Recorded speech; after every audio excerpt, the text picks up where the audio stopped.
Bapak pengurus yang kami hormati, bapak-bapak dan ibu-ibu yang kami muliakan, pemuda-pemudi yang kami cintai, dan anak-anak kami yang kami sayang. Pertama dan terutama sekali kembali kita bersyukur kepada Allah. Mari kita ucapkan hamdalah, alhamdulillah, yang mana atas izin Allah jual ibu dan bapak diberikan kesehatan, sehingga dengan kesehatan itu kita bisa beraktivitas dan dapat beribadah kepada Allah dengan baik. Mudah-mudahan ibadah yang kita kerjakan diterima di sisi Allah. Amin, amin, ya rabbal alamin. Kemudian salawat dan salam tidak boleh lupa kita ucapkan kepada Nabi besar kita, Nabi Muhammad sallallahu alaihi wasallam. Allahumma shalli ala Muhammad wa ala ali Muhammad. Bapak Ibu yang saya muliakan, kita diperintahkan oleh Allah untuk memperbanyak salawat kepada Nabi agar nanti di yaumul mahsyar kita mendapatkan syafaat dari beliau. Apa ucapan itu? Allahumma shalli ala Muhammad wa ala ali Muhammad. Inna Allah, inna Allah wa malaikatahu yusholluna ala nabi, ya ayyuhalladzina amanu shallu alaihi wa sallimu taslima. Kalau di daerah Jawa itu malah disenandungkan. Contohnya, Allahumma shalli ala Muhammad, ya Rabbi shalli alaihi wa sallim. Allahumma shalli ala Muhammad, ya Rabbi shalli alaihi wa sallim. Rabbi fanfa'na bi barakatihim wa dinal husna bi hurmatihim. Rabbi fanfa'na bi barakatihim wa dinal husna bi hurmatihim. Allahumma shalli ala Muhammad, ya Rabbi shalli alaihi wa sallim. Allahumma shalli ala Muhammad, ya Rabbi shalli alaihi wa sallim.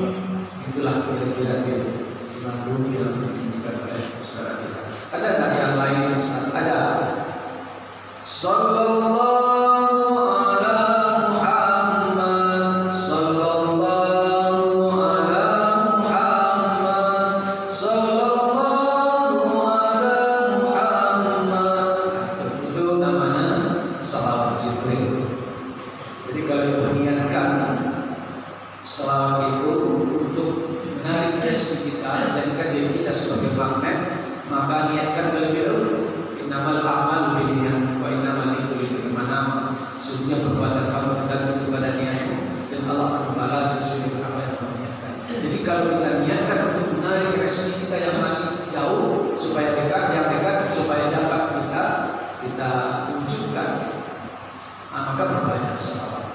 Insya Allah nanti akan nampak bedanya rezeki yang kita zikirkan dengan salawat dengan yang tidak, akan nampak bedanya. Pengalaman pribadi saya, ibu dan bapak semuliakan, malah justru dengan adanya saya bersalawat itu bisa mempercepat keluarnya jin dalam tubuh seseorang. Karena saya setelah riset dari Pasmas Kota Padang 2 tahun yang lalu karena dampak COVID juga, saya kemudian bergabung sebagai praktisi di klinik Bekam Al-Barkah, Jalan Kajawali Bro, pada kali Adalen, lepas jembatan awak dari Sepangalu ke Adalen, di ujung jembatan belok kiri. Nanti ada merek Bekam Al-Barkah, Ruqyah Syah. Alhamdulillah ibu dan bapak semuliakan, pasien-pasien yang saya bacakan itu, ya dia biasanya yang kesurupan itu minta saya dihentikan bacaan itu. Kenapa? Karena baginya terasa panas. Nah, jadi tidak ada salahnya juga kalau ada yang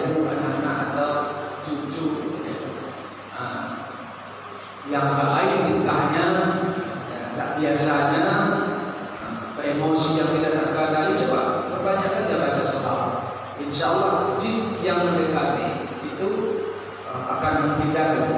Apa contohnya Ustaz kalau jin itu mendekat kepada kita?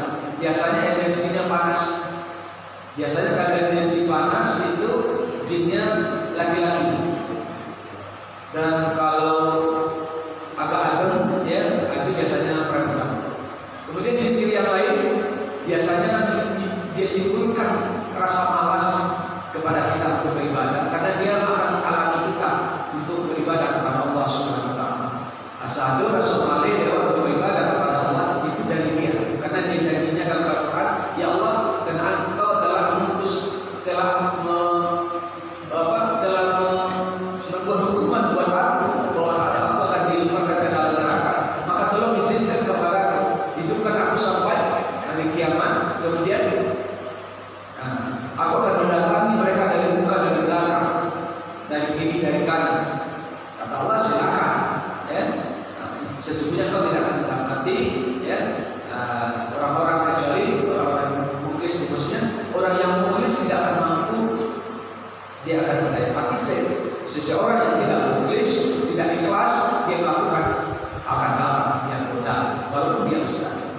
Begitu itu juga. Pada pagi hari ini Ibu dan Bapak sekalian, ada yang akan saya sampaikan judul ceramah tausiah kita, yaitu ada beberapa hikmah Allah datangkan malam Lailatul Qadar. Kalau kita tahu 10 pertama adalah bulan rahmat, bulan Ramadan merupakan bulan rahmat itu ada pada 10 pertama. Sedangkan 10 yang kedua, bulan Ramadan merupakan bulan maghfirah. Sedangkan 10 yang ketiga adalah itu minan nar, ya, bahwasanya akan membebaskan kita dari api neraka. Dan Allah telah membuat program 10 terakhir ini akan melipat gandakan pahala orang yang sungguh-sungguh beribadah kepada.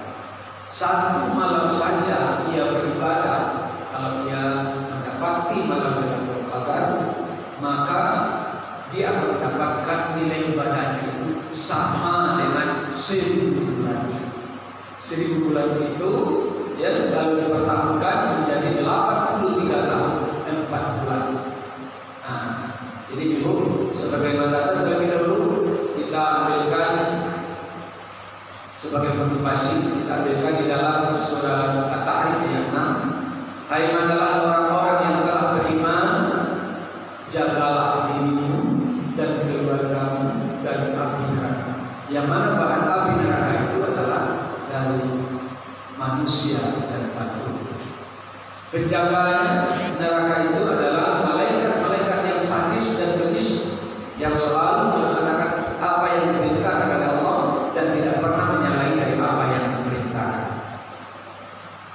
Jadi Ibu dan Bapak sekalian, ini sebuah Allah kepada kita agar kita jaga diri kita dan keluarga kita. Kalau 10 terakhir Ramadan ini biasa Rasulullah itu anaknya dibangunkan karena jarak rumah Nabi dengan anak beliau itu hanya batasnya dinding saja. Itulah Ibu dan Bapak sekalian, dibangunkannya kalau hidupkan malam 10 malam terakhir. Malah kalau bisa itikaf ya. Didatangi masjid atau duduk di masjid, kemudian kita lakukan aktivitas baca Al-Quran dan berzikir dan berdoa dan hilangkan rasa-rasa yang ada di dalam diri kita yang akan menghambat kita kepada Allah Subhanahu wa taala. Kemudian Allah ingatkan lagi yaitu dalam surah Al-Munafiqun ayat 9, hai manalah orang-orang yang telah beriman, janganlah oleh karena mengurus keluargamu dan janganlah oleh karena mengurus hartamu dan janganlah karena mengurus anak-anakmu kamu lalai dari Allah. Siapa yang dapat dilalaikan karena itu, kamu tergolong kepada golongan orang-orang yang merugi. Makanya Ibu dan Bapak sekalian, jangan kita gara-gara kalau persiapkan kuliah itu Ya, luput untuk sholat tarawih dan witir. Dia karena mempersiapkan hari raya baju anak, ya sepatu lampu, ya luput dengan melakukan sholat tarawih dan witir. Jangan jika ibu dapat dilalaikan karena itu kita tergolong pada golongan orang-orang yang merugi. Yang seharusnya ibu dan bapak yang lebih ramai itu seharusnya di 10 terakhir ini. Kenapa? Karena Allah menyediakan pahala yang besar itu di 10 terakhir ini. Itu yang tidak disadari oleh pemuda-pemudi kita. 10 pertama dia ramai, 10 kedua sudah mulai berkurang, 10 ketiga dan cukup ucap ibadah dengan kamarnya boleh jadi buka bersama, ya kemudian mauta dari Sabang sampai Merauke, ya, dan selalu kemudian HP di tangan dan sholat tarawih dan witir dan mengerjakannya lagi. Puasa ada apa? Itulah kenyataan hari ini. Pergi ke tempat kopi, ya. Ibu sudah bersudahan, padahal Allah ingatkan, ya pada ada tafarraq li'ibadati, wahai anak cucu yang ada, lowongkanlah waktu untuk beribadah akan aku. Jika kau lowongkan waktu untuk beribadah akan aku, amlah sadaqah, aku akan isi tanganmu, ya, dengan rasa kaya. Walaupun kamu hidup dalam keadaan miskin, tapi rasa kaya aku akan kasih kepada kamu. Wa asyukra fatraka, dan ingat, aku akan menghindarkan engkau dari kefakiran. Berarti apa? Allah jamin rezeki kita. Allah akan menghindarkan kita dari kefakiran dan kemiskinan. Tapi ingat, wa illa taf'al, jika mereka tidak menyediakan waktu, meluangkan waktu untuk beribadah akan aku, malah dia ada kesukaran. Aku akan isi hidupnya dengan keresahan, hidupnya gelisah. Walau asyukra fatraka, dan aku tidak menghindarkan dia dari kefakiran. Berarti apa? Dia akan mengalami kemiskinan yang terus menerus dan susah yang berkepanjangan. Percaya dia, karena di dalam ayat Al-Quran dikatakan oleh Allah, wa man a'rada an dzikri fa inna lahu ma'isyatan danka wa nahsyuruhu yaumal qiyamah a'ma. Siapa yang coba berpaling dari syariatku, kata Allah, sudah tentu dia akan memperoleh kehidupan yang sempit dan sulit, dan nanti malah kami himpun mereka dalam keadaan buta. Kalaupun ada dia berkata, ya Allah, kenapa mataku kau butakan? Allah jawab, karena kau melupakan aku waktu hidup di dunia, maka pada hari ini kau melupakan. Namun sudah. Jadi hikmah yang pertama, ibu dan bapak sekalian, Allah datangkan malam Lailatul Qadar itu memotivasi kita untuk lebih banyak beribadah kepada Allah Subhanahu wa taala, sehingga pahala yang disediakan oleh Allah tidak tanggung-tanggung buat kita. Mana janji Allah? Man amila sholihan min zakarin aw unsa wa huwa mu'min falanuhyiyannahu hayatan thayyibah wa lanajziyannahum ajrahum bi ahsani ma kanu ya'malun.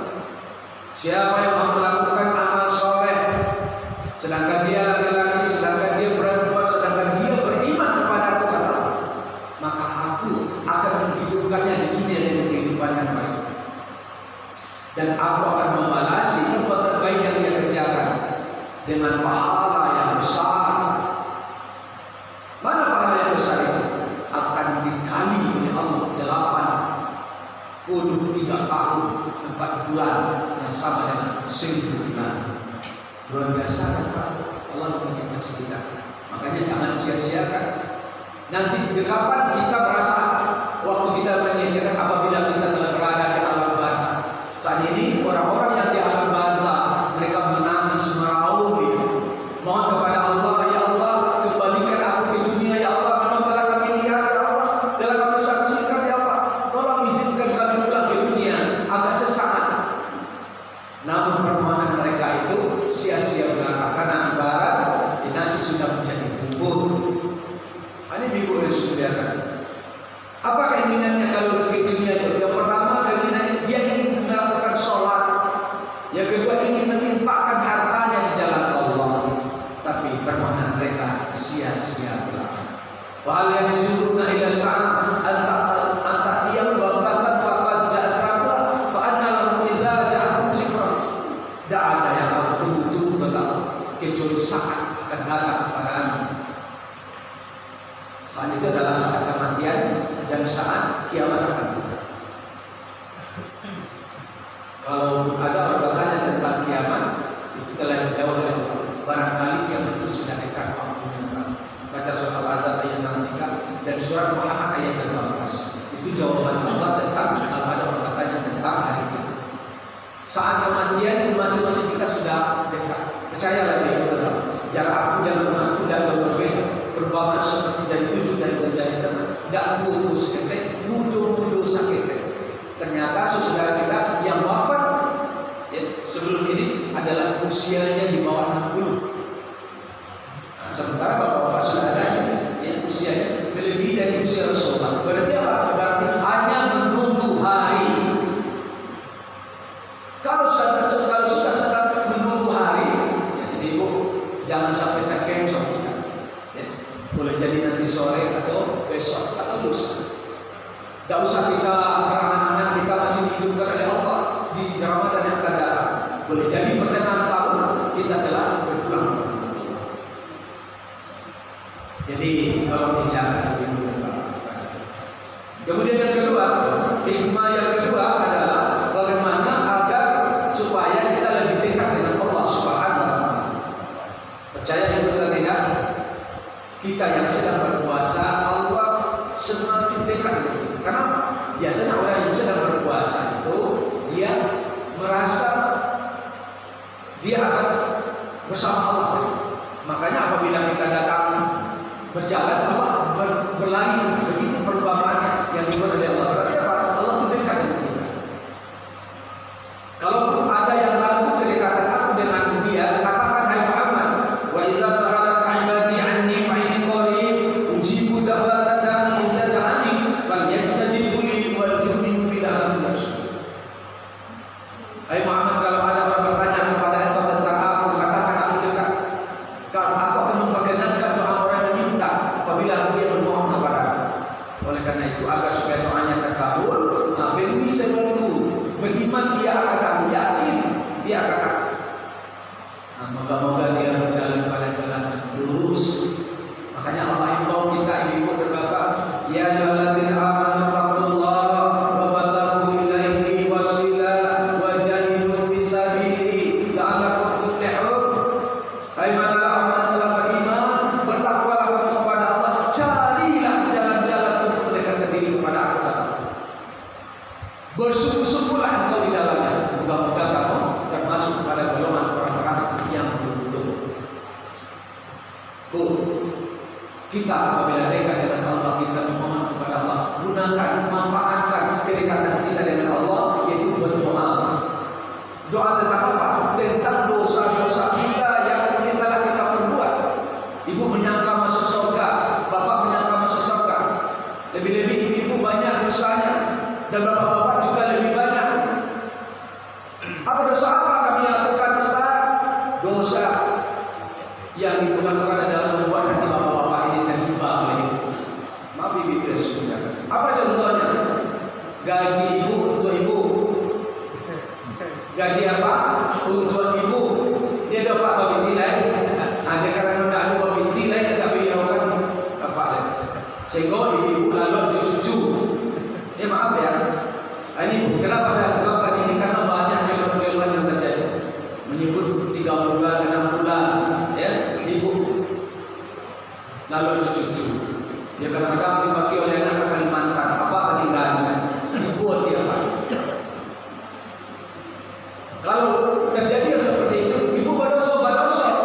Jangankan ibu berpisah satu dari kamar, tidak rela suami, jangankan ibu masuk surga. Mau surga ada apa? Itu Nabi menjelaskan. Payah banget serius.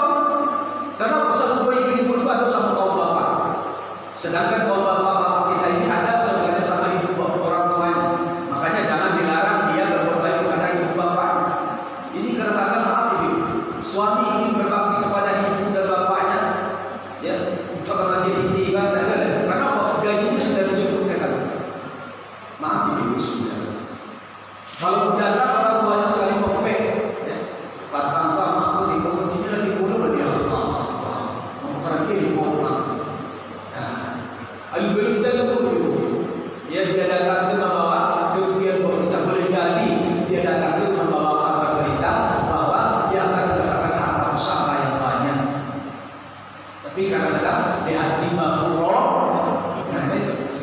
Akhirnya apa itu? Kalau hati makmur, Allah tidak mau memasukkan kita ke dalam surga kita.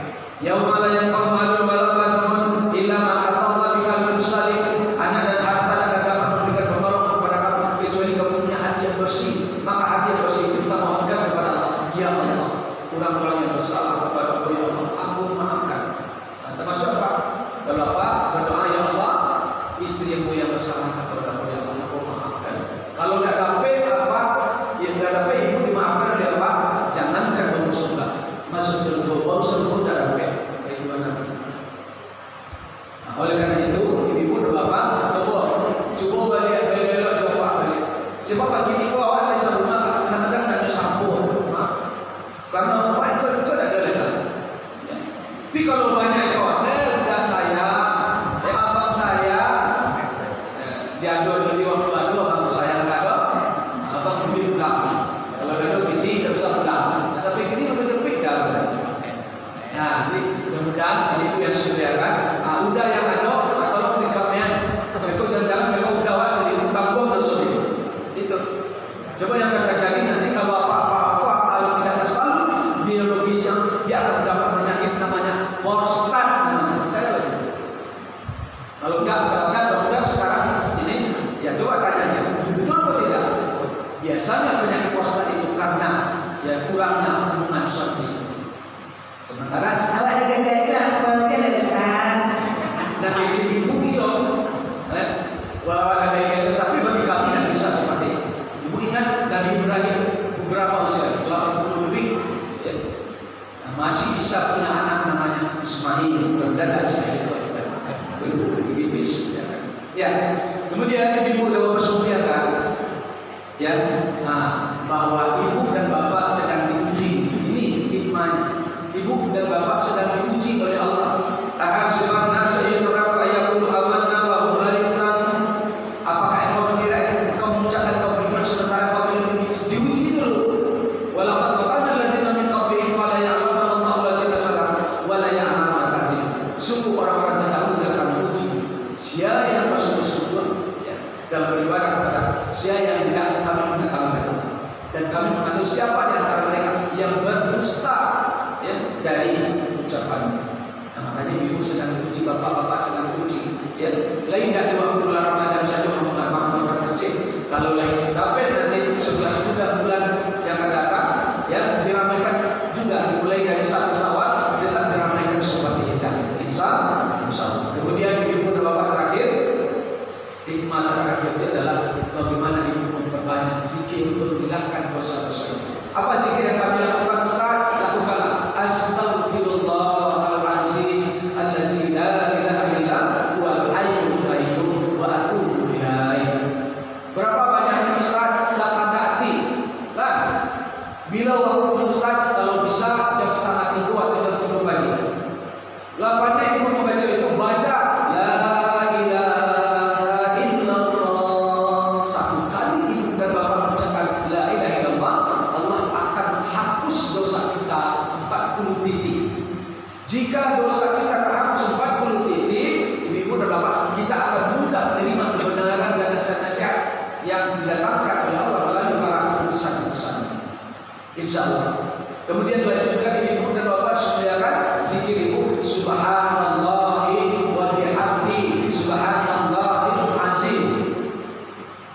Bacaannya ringan akan tetapi bila ditimbang ya, apabila kita membaca itu berat ya, berat ya timbangannya, maka biasakanlah. Dan Allah suka kepada zikir kita subhanallah wa bihamdi subhanallahil azim, dan Allah mencintai apa? Hadiah dari ucapan-ucapan kita tersebut. Pertama, Allah ucapkan kepada kita salamun hiya matla'il fajr. Salamun hiya hatta matla'il fajr. Kemudian salamun alaikum bima sabartum fa ni'mal badal. Salam sejahtera pada berkat kesabaranmu mematuhi aturan Allah dan Rasulnya, alangkah baiknya tempat kesudahan untukmu. Nah, inilah yang nanti akan dipanggil kita dengan panggilan ya ayyatuhan nafsul mutmainnah irji'i ila rabbiki radiyatan mardiyah fadkhuli fi ibadi wa dkhuli jannati. Demikian saja subhanallah wa bihamdihi subhanallah wa bihamdika asyhadu an la ilaha illa anta Assalamualaikum warahmatullahi